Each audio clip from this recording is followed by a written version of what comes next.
आज आपण देवशयनी आषाढी एकादशी म्हणजे काय, का साजरी केली जाते आणि त्याचे काय महत्त्व आहे याबद्दल सविस्तर माहिती घेणार आहोत। आषाढ महिन्यातील शुक्ल पक्षात येणाऱ्या एकादशीला देवशयनी आषाढी एकादशी म्हटले जाते। देवशयनी आषाढी एकादशीला देवशयनी एकादशी, शयनी एकादशी, हरिशयनी एकादशी, आषाढी एकादशी, पद्मा एकादशी किंवा महा एकादशी म्हटले जाते। हिंदू दिनदर्शिकेमध्ये एक चंद्रमास साधारण 30 दिवसांचा असतो। चंद्रमास मधील दिवसाला तिथी म्हणतात, म्हणजे एक चंद्रमास मध्ये 30 तिथी असतात। या 30 तिथींना 15-15 तिथींच्या 2 पंधरवड्यांमध्ये विभागले आहे। एका पंधरवड्याला शुक्ल पक्ष आणि दुसऱ्या पंधरवड्याला कृष्ण पक्ष म्हटले जाते। चंद्रमास मधील शुक्ल आणि कृष्ण पक्षातील 11व्या तिथीला एकादशी म्हटले जाते, म्हणजे प्रत्येक चंद्रमासात 2 एकादशी असतात। आषाढ महिन्यातील शुक्ल पक्षातील 11व्या तिथीला देवशयनी आषाढी एकादशी आणि कृष्ण पक्षातील 11व्या तिथीला कामिका एकादशी म्हटले जाते। आषाढी एकादशी साधारणपणे जून किंवा जुलै महिन्यात येते। जेव्हा एकाच पक्षात 2 एकादशी येतात तेव्हा पहिली एकादशी स्मार्त आणि दुसरी एकादशी भागवत म्हणून ओळखली जाते। अधिक महिन्यात येणाऱ्या दोनही एकादशींना कमला एकादशी म्हटले जाते। आषाढी एकादशीला शयनी एकादशी म्हटले जाते, कारण या दिवशी भगवान विष्णू क्षीरसागरात म्हणजे दुधाच्या वैश्विक महासागरात झोपी जातात आणि 4 महिन्यानंतर कार्तिक महिन्यातील शुक्ल पक्षातील प्रबोधिनी एकादशीला जागे होतात आणि पुन्हा सृष्टीच्या पालनाचा कार्यभार स्वीकारतात अशी श्रद्धा आहे। या 4 महिन्यांच्या काळास चतुर्मास म्हणतात। या काळात हिंदू आणि जैन धर्मात अनेक व्रत उपासना केले जातात। या काळात हिंदू धर्मात मुंज, विवाह, दीक्षाग्रहण, यज्ञ, गृहप्रवेश, गोदान इत्यादी शुभ कार्ये केली जात नाहीत। चतुर्मासात अनेक लोक विविध प्रकारची व्रते पाळतात। काही लोक दुसऱ्यांच्या घरी भोजन करत नाहीत, काही जण दिवसातून एकदाच भोजन करतात व अशा प्रकारच्या व्रताला गोविंद शयन व्रत म्हटले जाते।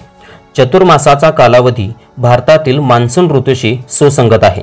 प्रबोधिनी एकादशीला बोधिनी एकादशी, कार्तिक शुद्ध एकादशी, देव उत्तान एकादशी किंवा देव उठी एकादशी असेही म्हणतात। तुलसी विवाहाची सुरुवात याच दिवसापासून होते। कार्तिक पौर्णिमेला तुलसी विवाहाची समाप्ती होते आणि लग्न सराईचे दिवस सुरू होतात। आषाढी एकादशी हा वारकरी संप्रदायातील सर्वात मोठा उत्सव आहे।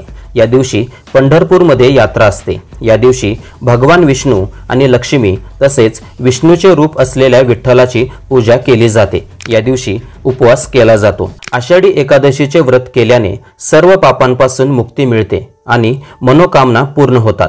भक्तांच्या जीवनात शांती, समृद्धी आणि सुख येते अशी श्रद्धा आहे। घरच्या घरी किंवा मंदिरात भगवान विष्णू आणि विठ्ठलाची पूजा केली जाते। पिवळे वस्त्र, पिवळी फुले, पिवळे चंदन आणि नैवेद्य अर्पण केला जातो।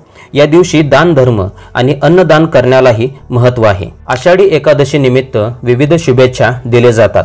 स्थानिक विठ्ठलाची मंदिरे आणि शाळांमध्ये दिंडी आयोजित केली जाते। या दिवशी वारकरी संप्रदायामध्ये उपवास करण्याला खूप महत्त्व आहे। उपवासात दूध, दही, फळे तसेच साबुदाणा, राजगिरा, बटाटे, रताळे, वरई, शेंगदाणे यांच्यापासून तयार केलेल्या पदार्थांचे सेवन केले जाते। उपवासात सर्व धान्ये, द्विदल धान्ये, कडधान्ये, भाज्या, कांदा, लसूण व काही मसाले वर्ज्य केले जातात।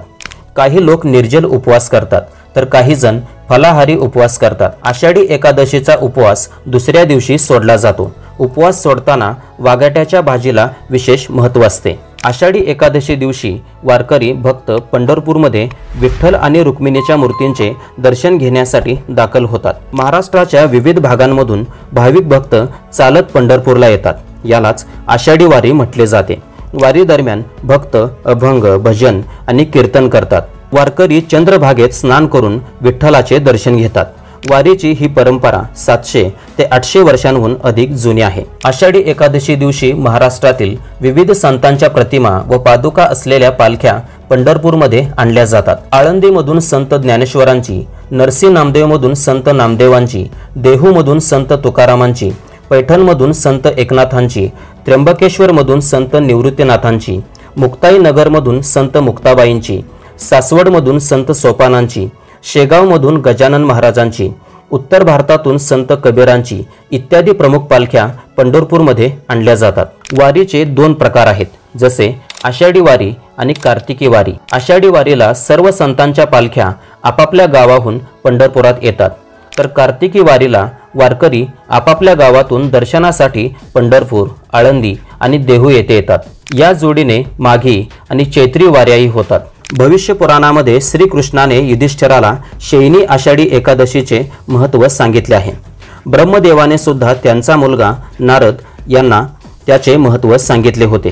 धार्मिक राजाच्या देशात 3 वर्षे दुष्काळ पडला होता। पाऊस देवतांना प्रसन्न करण्यासाठी राजाला उपाय सापडला नाही। अखेर अंगिरस ऋषींनी राजाला देवशयनी आषाढी एकादशीचे व्रत पाळण्याचा सल्ला दिला। असे केल्याने विष्णूच्या कृपेने राज्यात पाऊस पडला। तर मित्रांनो, अशाच प्रकारचे ज्ञानवर्धक व्हिडिओ तुम्हाला बघायचे असतील तर या चॅनलला नक्की सबस्क्राइब करा।